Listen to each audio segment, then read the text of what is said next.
Vanakkam. Welcome to this video on biomechanics.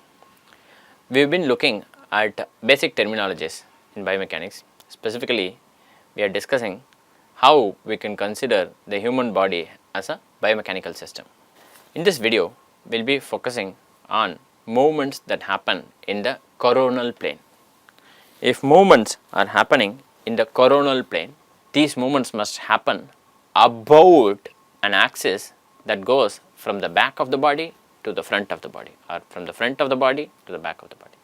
In other words, these movements are happening in this plane about an axis that is passing through this plane. What is this axis? This is the antero-posterior axis.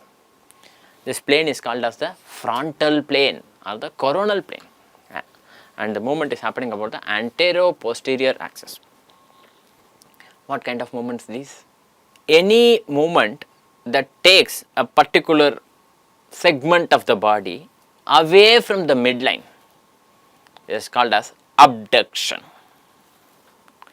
So, I am having my arms like this, I am moving my shoulder like that. Now, my shoulder has, or my arm, my whole arm has moved such that it has moved away from the midline like this. It has moved away from the midline. That means it is called abduction. Now, when I am moving back from this position back to the original anatomical reference position such that it is coming closer to the midline, it is called adduction. How can you remember the two? Because other than the second letter, which is B in the case of abduction and D in the case of adduction, the rest of the spelling remains the same. How can you remember? To abduct means to kidnap or to take away. When you take a particular part of the body away from the midline, that is to abduct. Okay, I am doing that. That is abduct. Abduct means to take away. This is how you remember. Otherwise, it will be confusing, because when we are solving problems, I will say this is abducted at this angle. This part of the body is flexed at this angle. Then you will have to visualize that posture. Right. So, abduct means to kidnap or to take away. That means it is moving away from the midline. Okay. The other one is called adduction.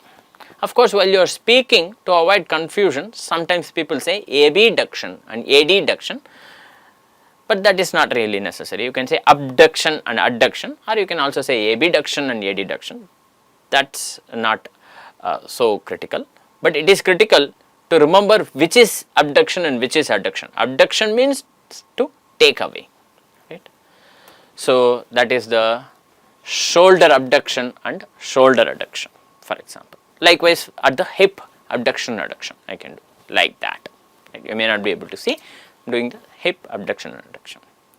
Can I do elbow abduction adduction? It turns out that that is not so easy, because my elbow is a hinge joint. It has only the flexion extension that happens in a different plane. I am interested in trying to make a movement in the frontal plane, right, in the coronal plane. That is not the only movement that I can make is at the shoulder. At the elbow, I am not able to do this movement, right. I am saying this, but this is actually a flexion extension movement. I am doing like this. Okay. In other words, at the elbow, there is only 1 degree of freedom. It is not moving in the adduction direction at all. Okay. Then I can also make this movement. I can also, at the wrist, I can make that movement versus this movement. Now, because this movement is taking the body, taking the segment away from the midline, I can call this as, what is this? This is abduction and this is adduction, but again, you know, that is not how they are called. Like I said, in biology, exception is the rule. This is called shoulder abduction and shoulder adduction, but this at the wrist, a movement that brings the thumb closer to the radial bone of the forearm. This is the radial bone, right. This is the ulnar bone. the bone that is closer to the little finger, on the side of the little finger, is the ulnar bone, is ulna. Right. The bone that is on the thumb side is called as the radial bone. Right. When I am moving my wrist such that the thumb is moving closer to the radial bone, is called, it's called radial deviation. You would normally call it as abduction, but it's called radial deviation. When I am doing that, for example, such that the little finger moves closer to the, actually I am finding it difficult to say in the flexed position. When you in the anatomical reference position, it is easier to show like that, right. That is radial deviation. When I am doing that such that the little finger is closer to the ulna, it is called ulnar deviation. Okay.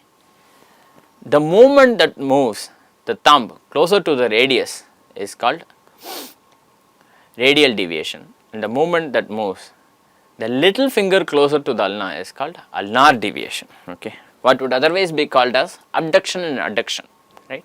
Remember, we had a similar situation in the case of the flexion extension of the ankle.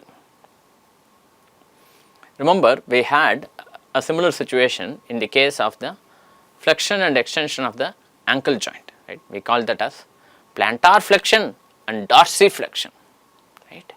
Likewise, we now have this radial deviation and ulnar deviation.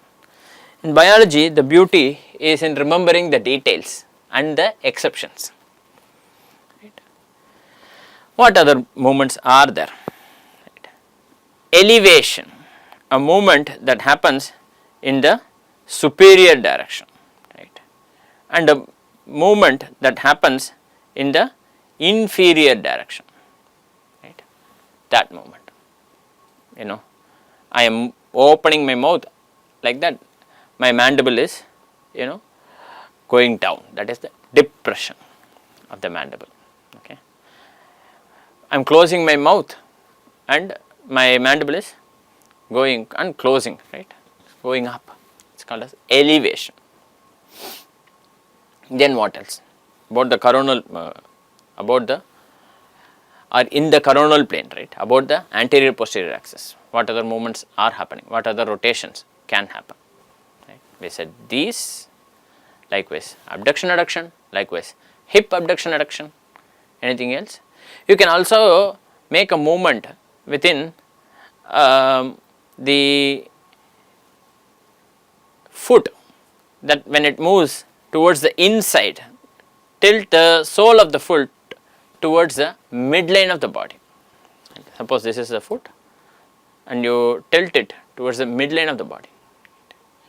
Now that happens, that is the inversion, and when you do that away from the midline of the body, it is called eversion. Although these movements are not discussed in detail, just mentioning this. So with this we come to the end of this video. In this video we saw some movements that happen within the coronal plane. Thank you very much for your attention.